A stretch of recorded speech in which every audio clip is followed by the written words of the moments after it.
films look like the kind of stuff we saw before the pandemic. One's an old school mystery, the other's filled with non-stop action. Both promise much more than they deliver. The first, Where the Crawdads Sing, is so filled with 1950s concepts it doesn't know where to turn. Daisy Edgar Jones plays a young woman living in a Carolina marsh trying to make a way for herself. Her mother left, her father left, her siblings left, and there, as a child, she learns how to feed and care for herself while others look away.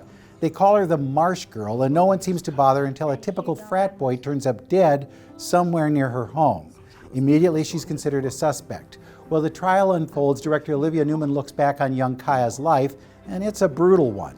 Unfortunately, too much of this plays out like Peyton Place. Instead of detailing how she managed to escape attention, Crawdads leads into the idea of instant guilt.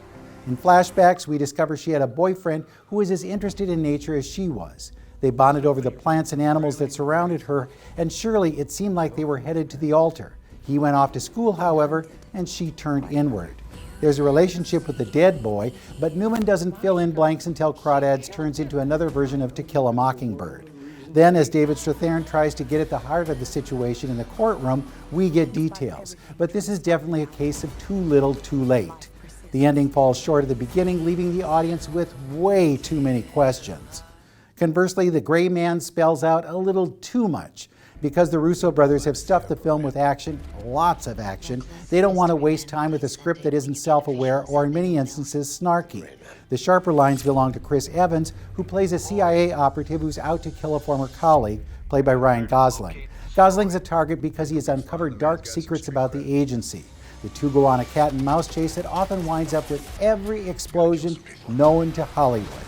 Fireworks, flares, grenades, everything explodes until the two men are put into play with each other. Evans gets the flashier role, but Gosling suffers the least amount of damage. When they're in hand-to-hand combat, you understand why the Russos have shot so much of this in the dark. While some scenes will remind you of Mission Impossible, others unfold like those in a limited television series. It's ambitious, but it's also way too loud. If you're watching at home, keep the remote close by. True to its name, The Gray Man lives in a middling world. It's not the best action film you'll see, but at least it doesn't leave you with more questions than you had in the beginning. With your Movies in a Minute, I'm Bruce Miller.